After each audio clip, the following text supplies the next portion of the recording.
Merci de regarder cette première vidéo de la chaîne 3D Printing Explorer.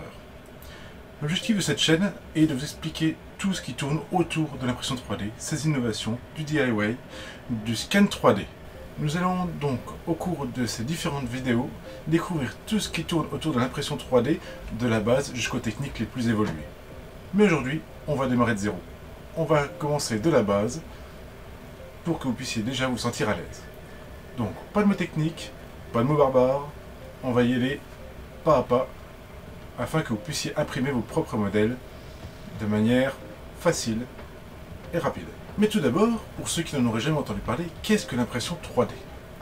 Il s'agit d'un procédé de fabrication pour créer des objets en volume. On va ainsi ajouter de la matière, couche par couche, pour partir de rien jusqu'à la création complète d'un objet. Ce procédé est l'exact inverse des procédés traditionnels qui consistent à retirer de la matière pour obtenir l'objet que l'on souhaite. Par exemple, si je prenais cette planche de bois, je lui ferais des trous. Je prendrais une scie pour retirer un bout de planche.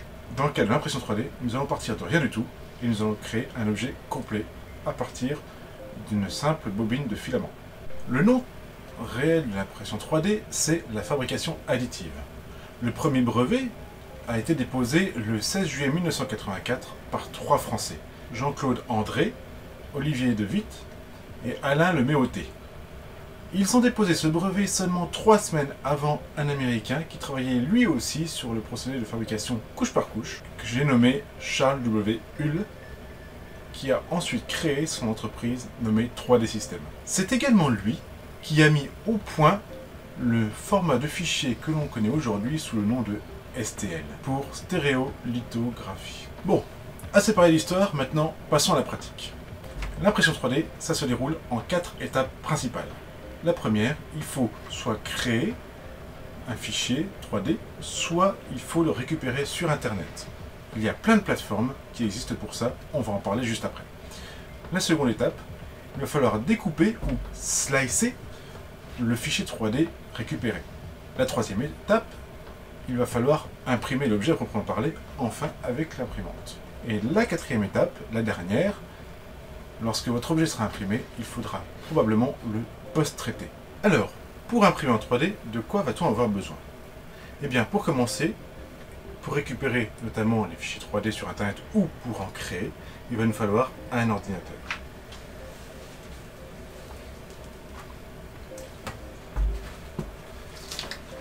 Et sur cet ordinateur, nous allons avoir besoin d'un slicer, c'est-à-dire un logiciel spécial prévu pour découper le fichier 3D.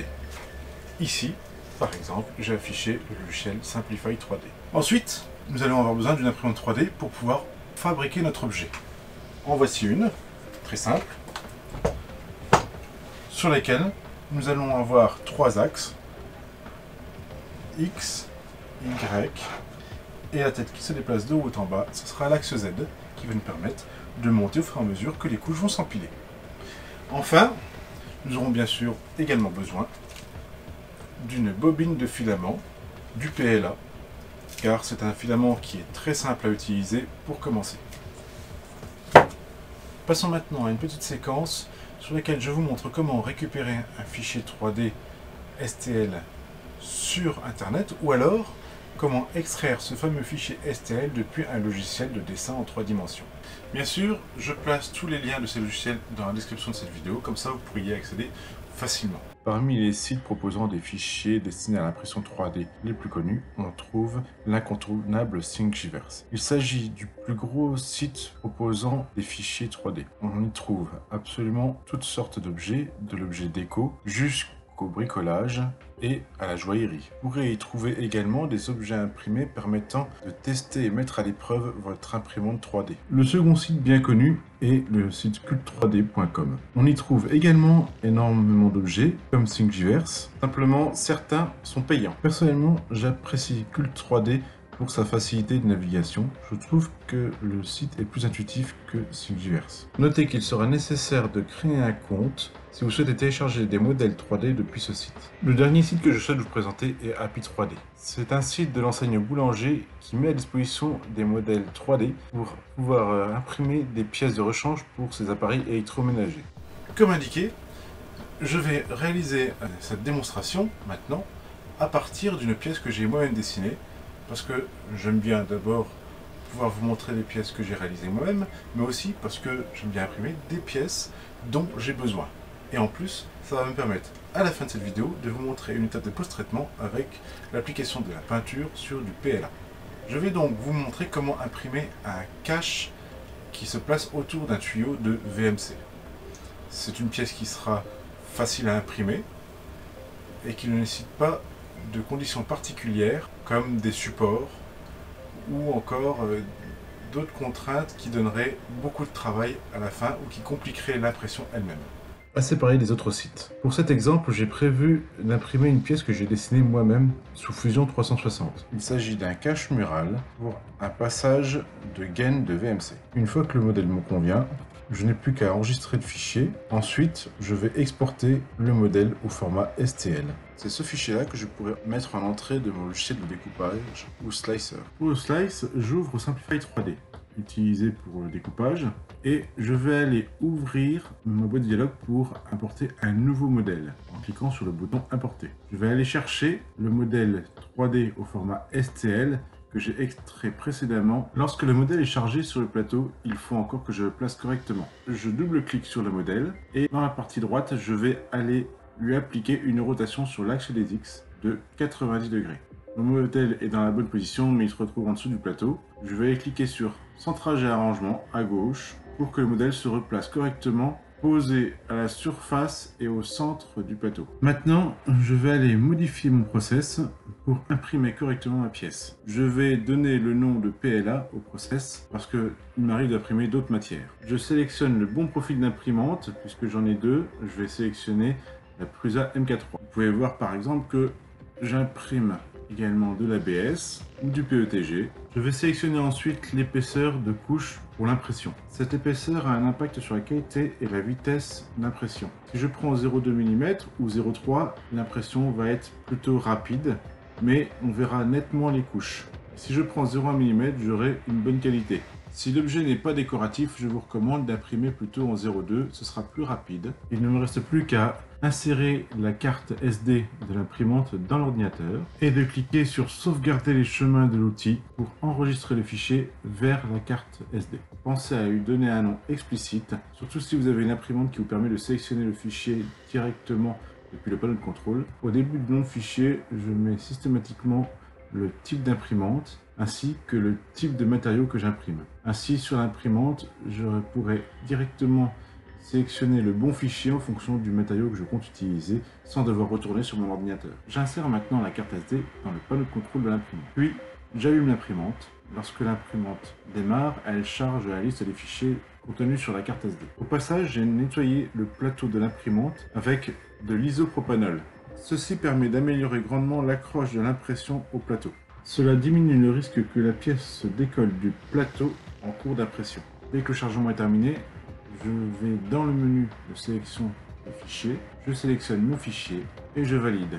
L'imprimante se met en chauffe. Voilà, l'impression est lancée, l'imprimante est actuellement en train de monter en température. Je vais maintenant vous montrer en time-lapse comment s'imprime l'objet au fur et à mesure des couches. Et on se retrouve juste après l'impression pour la partie post-traitement.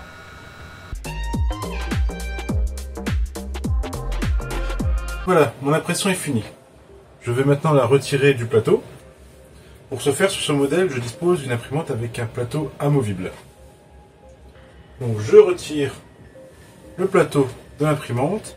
Il me suffit de courber légèrement le plateau pour pouvoir décoller la pièce. Voici. Je remets le plateau. Concernant la pièce, on peut voir qu'il y a certes quelques petits défauts. Bon, c'était pas parfait, hein, on a fait vraiment l'impression la plus simple.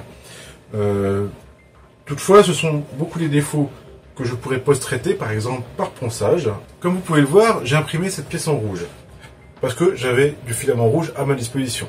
Or, je souhaite qu'elle soit en noir. Et ça tombe bien, puisque ça va nous permettre de passer au sujet suivant. J'ai nommé la post-production.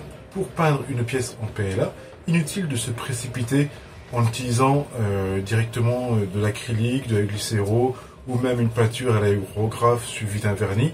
parce qu'aucune de ces peintures ne tiendra directement, n'accrochera directement sur le plastique PLA. Parce que dès que vous allez commencer à frotter ou à gratter un tout petit peu le plastique, tout de suite, la peinture va s'écailler et va s'enlever. Pour pouvoir peindre du PLA, vous devez d'abord utiliser un apprêt.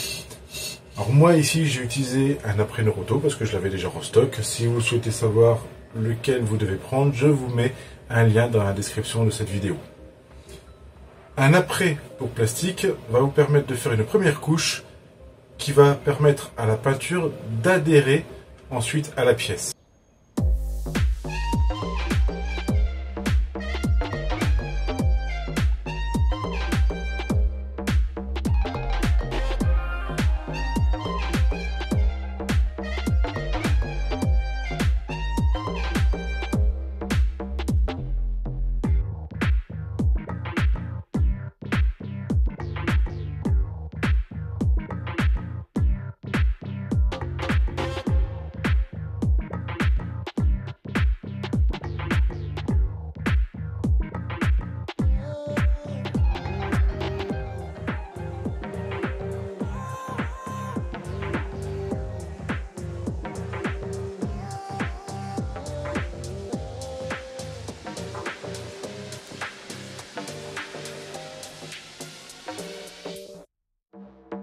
Voilà, la peinture de ma pièce est réalisée. Alors, comme vous pouvez le voir, je l'ai, comme annoncé, fait en noir. On peut essayer de gratter maintenant, de frotter sur la pièce. Si je fais comme ça, la peinture ne bouge pas, elle reste bien sur la pièce, c'est nickel. Franchement, le résultat est pas mal du tout. Surtout que j'ai essayé une toute nouvelle peinture que je ne connaissais pas, que j'ai découvert à ce moment-là et que j'ai trouvé super pratique. Oui, cette peinture vraiment géniale. Il s'agit d'une Nespoli. C'est une marque que je viens de découvrir, que j'ai pris en noir satiné. Et franchement, j'ai beaucoup apprécié parce qu'elle donne un très bon rendu. En plus, il faut patienter seulement 1 minute entre 2 couches, ce qui permet de faire plusieurs couches de manière très très rapide. Là, quand on regarde la pièce, vraiment, le rendu est très bien. Il est satiné comme il faut. C'est bien couvert. La pièce qui était très très rouge, on voit que maintenant, elle est parfaitement noire. Aucun problème, aucune coulure, facile à appliquer. Donc franchement, je vous recommande. Je vous la mets d'ailleurs en lien dans la description si vous souhaitez aller la retrouver. Juste une petite remarque sur cette bombe de peinture tout de même, c'est que il existe une petite encoche là pour ouvrir le couvercle avec un tournevis. Il faudra réutiliser le tournevis pour l'ouvrir. J'ai moi-même essayé une première fois de l'ouvrir avec le tournevis, ça s'est très bien passé. Ensuite, j'ai voulu l'ouvrir une seconde fois sans utiliser le tournevis et avec le mouvement de rotation que j'ai appliqué sur le couvercle pour l'ouvrir, eh bien, j'ai cassé en fait le gicleur qui est à l'intérieur et du coup, j'ai été bien embêté. J'ai dû retrouver un gicleur pour pouvoir continuer à peindre. Donc surtout, si vous utilisez cette bombe-là, pensez à bien l'ouvrir avec un tournevis. Si toutefois vous veniez à casser le gicleur, je vous mets le modèle en lien parce que le modèle standard que l'on trouve souvent chez les magasins de bricolage du coin ne sont pas compatibles en fait avec ce modèle-là. Il faut savoir que voilà, c'est un petit gicleur, non pas qui vient s'emboîter par-dessus une pipe qui sortirait de la bombe, mais c'est en fait carrément la pipe qui est incorporée au gicleur et lorsque vous le cassez, vous cassez la pipe aussi. Il suffit simplement de retrouver un gicleur avec une pipe qui va venir s'enfoncer dans l'orifice de la bombe. Je vous mets un lien en description, comme ça vous pourrez retrouver le modèle facilement. Et bien voilà, en conclusion de cette vidéo, vous pouvez constater que si on veut imprimer quelque chose en 3D, c'est assez facile. Ça peut vous servir absolument tous les jours, soit pour imprimer une décoration, pour Halloween, pour Noël, pourquoi pas, ou alors même pour vos enfants à l'école ou une petite figurine pour décorer leur chambre. Mais ça peut également vous servir pour des petites réparations sur des objets plastiques cassés, sur vos appareils électroménagers, sur votre bureau. Il ne faut surtout pas avoir peur de rater une impression 3D. C'est vrai, quand on regarde, quand on n'a pas l'habitude, qu'on vient de s'acheter une imprimante, si vous êtes un particulier, ça peut représenter un certain coût. Même la bobine peut représenter un certain coût, puisqu'on est aux alentours de 25-30 € pour une bobine de PLA de 750 grammes.